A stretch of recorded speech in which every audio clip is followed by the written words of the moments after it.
There's an article from a while ago. NASA gave spiders a bunch of drugs, and the webs they spun are amazing. And the very first experiment from 1948 was on caffeine. I saw these. And I'll send this to Angel, but take a look. The one on the left is a healthy spider, and the one on the right is a caffeinated spider. And it's a disaster, right? Angel, we'll have you pull this up on screen. And I thought that was so fascinating because caffeine is the drug of choice for the workplace, which is so interesting. And we can talk about the other stuff in the article, but I was just amazed how badly our own self-perception of our performance can miss. Because there's another study that James Clear is a friend of mine. He has a great blog. I recommend people check it out. And he talks about sleep deprivation. And they do a sleep deprivation study. And I've seen this in life. You're talking to someone who sleeps 4 hours a day and you go, wow, how does that not affect your performance? You go, oh, I don't need it. I just don't need sleep. I'm a beast. I can crush it on 4 hours. And the sleep study shows that that's exactly what sleep deprived people feel as they bomb tests. Yeah. So they have people who are well rested take these objective tests, math, whatever it might be, pattern recognition. Then they sleep deprive them for a week and they have them take a similar difficulty test that they have a control group take, and they score about the same thing. Their scores plummet. And they ask them afterwards, how do you think you did? And they're like, oh, fine. Thought that went great. It's like, you just bombed this and have no idea. Yeah. And this caffeine spider thing makes me realize coffee might be the same way. And I don't know, because obviously they're spiders. Yeah, that was going to be what I was going to say. No, but I mean, it's not hard for me to believe. I've seen people who are all jacked up on coffee, and they think they're fine, but their brain is scattered. They're incapable of doing one thing for a long period of time at a high level. Yeah. And I thought it was interesting because the whole workplace in the U.S. is highly caffeinated, and it might be a performance-destroying drug. Sure. Well, I think I agree with your conclusion. I find the spider evidence wanting. Yeah.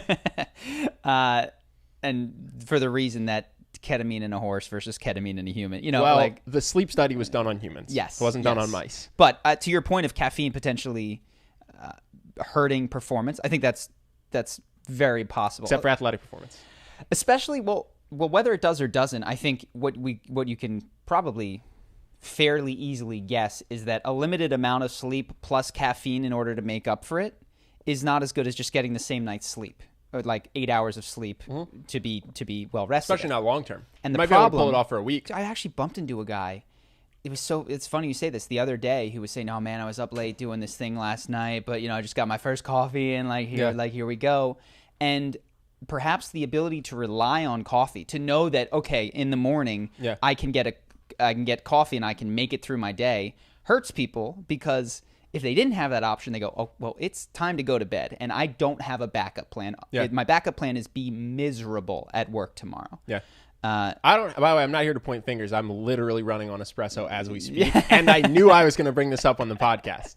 So I'm not here to point fingers. I never got into coffee. I'm just here to share. You know what's funny? I never got into coffee in investment banking.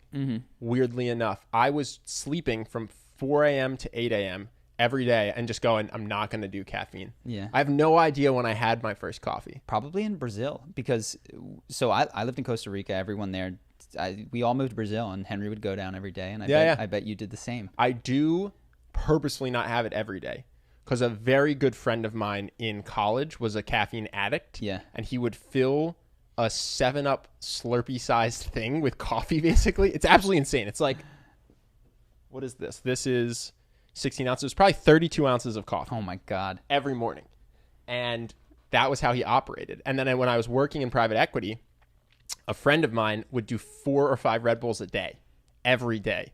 And we were like, this is going to kill you. This is not even coffee. This is poison. So he stopped and had horrible withdrawal. Yeah. Just like the shakes. He would sweat. He looked terrible. He lasted 3 days before he went back to Red Bull. He went back. He went, dude, I know this is going to give me a heart attack. That's not a joke, by the way. Our boss had a heart attack at 40.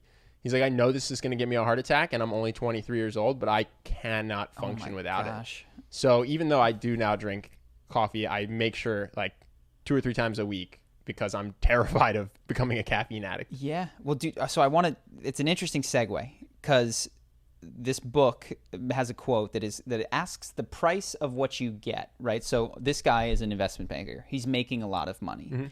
And what he might calculate is, I put my time in, I get my money. But what he's not calculating is that if you didn't have this job, you wouldn't be addicted to Red Bull. Your health would last. So really, how much are you making when you subtract the later life costs, even just quantify them in terms of hospital visits? Quality of life. Don't even worry about money. Money, you're going to come out ahead. But the fact that you're going to die at 60. So there was, I forget what it's called. It's Upton Sinclair had it. It's called like the suit trade-off. I forget exactly what it is. But it's the idea that you get this job, and it pays you a lot of money. And in order to maintain that job, you got to get a nice suit.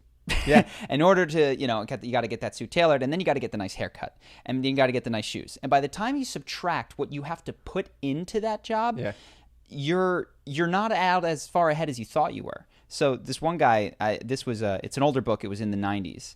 And this is for the average American, allegedly. These stats might not add up, but it's just an interesting consideration. Yeah. He says that the average American spends on their car, working to pay for it, driving in it, maintaining it, 1,600 hours apparently a year, which is what it costs for them to maintain their car.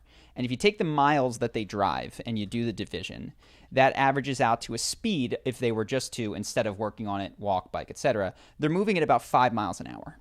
I think this is probably no longer the case. So the cost of cars might have gone down, but you're also... It applies somewhere, you're saying. You're not considering the average American. You're considering your friends who work at a higher hourly rate. Consider someone who makes a much lower hourly rate. No, but how many hours does it say you work on a car a year? That's the part I'm struggling Well, it's not with. work on 1,600 in driving it, to pay for it, to maintain it. So the big ones are driving it and paying for it. So again, the numbers may or may not be true. But the point is that nobody factors in what it costs to have the car, right? What it costs, and not just money, like in time. Well, in LA, you do actually. I know a lot of people are like, I'm going to Uber so I don't have to find a parking spot. Yeah. Because that's a half hour, you know?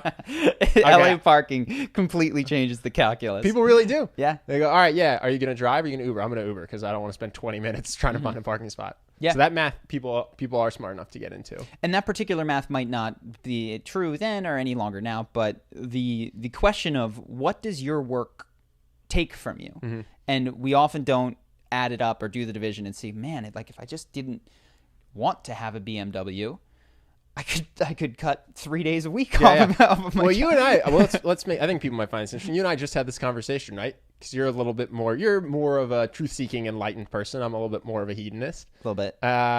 And we were talking about what our ideals are for work. And you're like, I want to focus much more on the podcast because I find it to be super intellectually stimulating. And I think it's a good area for growth. And Charisma on Command is doing well. And the only reason to focus on Charisma on Command is in an effort to grow the business so that you can accrue wealth. Now, that's why I want to work on the business. And you asked me, what do you do that makes you happy? Right? And I listed everything, and none of it is expensive, right? Surfing is free once you have a surfboard. Hanging out with friends, reading books, $8 a book, right? Video games. Once you have the PlayStation, though, it's like $60 for a game. Every now and then. Going on dates, which is free or one drink, you know? It's like, okay, why do you want more money? I go, because I'm scared that one day I'll need it. And you're like, well, are you really willing to work today doing things that you don't really enjoy, like marketing? They're not charisma related, right? So that you can make money, so that maybe in your 40s or 50s, if you need the money, you won't have to just go earn it then. And again, yes. And I think that's interesting because it's not even a unspoken thought. It's just a legit thought of like, I don't know why I need this, but there's a fear that I will need it one day. And I'm willing to do stuff I don't enjoy to get it. Yeah. Which is just fascinating because we're saying people might not realize it, but it's explicit and it's still there for me. And I'm like, I'm down for doing that. So. Yeah. And after our conversation, I was like, as long as you sit here and you say yes to all of these things, and these are I think I think the interesting thing is that the answer is yes. It's like, why is that answer yes? You know, maybe I need to see a therapist. But I think for a lot of people, there's just this sense. It's like we all know that. Well, not maybe we don't all know, but there's a study that says that after 70 grand, money doesn't make you any happier. If you make 30 grand and you can get up to 70, go for that. That's going to be a stress relieving experience for you. And also dependent upon the city that you live in, right? So this is a gross average. If you live in New York City and you're in Manhattan, maybe it can be higher than that. Yeah. But that study, which now we all know, Also a family unrelated, right? That's a single person. If you have a family, it can be different. But go ahead. But so you're a single person and you do make 75 grand a year. You should put no effort into making more money. Mm-hmm. But I think a lot of people do have this sense of, what if I need more later? Maybe it's just me. Maybe I'm projecting. It's not for me about buying a boat. It's this fear of a medical emergency, a child in 10 years, whatever it might be. And then there's this willingness to sacrifice a little bit today out of this vague fear. Mm-hmm. You know what I mean? Yeah. And I think that's interesting. Well, and it's also interesting that if it were, let's put it this way, a purely, and of course nothing is, a purely rational fear, you would expect to find it evenly distributed amongst the population. But Or it would have a number. It would have a number tied to it. That fear would be assuaged by a certain number. At 100 grand a year. Yes. And it's not. And it's no, if you make 50, that fear you think is going to be assuaged at 70. And if you make 70, you think at 90. And if you make 90, then at 120, surely you wouldn't stress anymore. And so this is the Tony Robbins quote that I think I most hate, which is, if you're not growing, you're dying. Yeah. And well, you know my response. Yeah. Even if you're growing, you're dying. You're dying. And there's this, both in the system as a whole, which is the system of capitalism, and in our own individual lives, which fuels the system, there is a belief that never-ending growth, especially even financially, is desirable. Now, there's a huge swath of the world and Americans for whom, and this is important, growth is going to make a significant difference. It's going to put food on your table, shelter over your head. If your tire blows up, you can replace it on your car and get to work, right? I'm not trying to say anything for that. No, and they know the number. On average, 70 grand.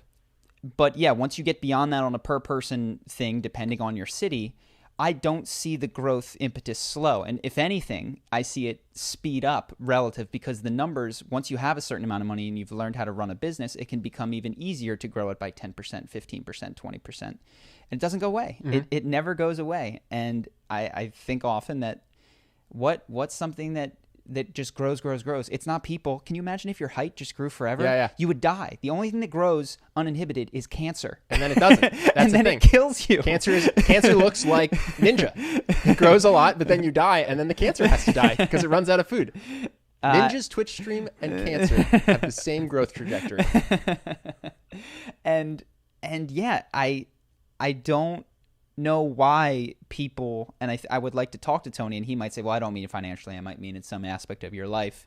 But I do think there's something to be said for going, I no longer need to grow. I am ready to, for at least a period of time, plateau and be and appreciate and express gratitude for the things that I have worked for and where I am now. But it's so... it just doesn't happen, man. Yeah. It seriously takes a lot of personal control and training to even get there for a few moments a day. Yeah. I also thought that conversation was interesting. It's interesting what different people like and dislike. Mm-hmm. I thought that was interesting because for you had said that you don't like when you're working on something that's not challenging or that's not challenging your mind, right? Mm-hmm. And for me, I really don't mind that at times. What I don't like are deadlines. Yeah. And I thought that was interesting because obviously our entire behavior and decision making and plans for the business and for ourselves are really at the end of the day informed by just a few things that bug us. Yeah. When you are doing something that bores you, it bugs you. Mm-hmm. And so your entire plan for Charisma on Command and your life is designed to avoid boring work. Mm-hmm. And I don't like deadlines. So my entire plan for the business and life and all of my actions are informed by the fact that I'm willing to do something that's uninteresting if I can do it at my leisure. Yeah. And so, that's really, I think, a useful thing to know. And I hadn't nailed that down until we talked about it yesterday. So for everyone, I think knowing what creates unhappiness in your life is a really valuable tool. Because if I took you're smart. I admire you in a lot of ways. Thank you, Ben. It's true. I admire you too. If I tried to use your decision-making rules for myself, I'd be miserable. Yeah. I'd be doing really interesting work on weekly deadlines, and I'd hate myself. And you'd be stressed. Yeah. And if you did happen to admire parts of my life or my work ethic or whatever and go, I'm going to try to be like Ben and make decisions like Ben, you would be leisurely bored and miserable for the entire time you're doing it. Yeah. So I think it's something no one really ever tells you that in school. They say, play to your strengths. Yeah. No one ever says, figure out what makes you miserable and avoid don't that. do that thing. You know, Yeah, and I did 4 years of high school, 4 years of college, 4 years in the workplace before starting this business, and not one person in those 12 years said you should probably codify what makes you the most miserable. You know what's funny is some of my biggest happiness breakthroughs in life. Certainly, I'm learning. A lot of them are internal. A lot of them are perspective shifts, but a lot of them are removing the negative. It was not having to wake up to an alarm was huge. Not having to put on a suit was huge. Various friends of mine have dated women that I did not get along with, and when they broke up, that was huge, right? Yeah. And I'm sure whoever those guys are, they're sorry. I speak for them, although I am surely not them, but they're sorry.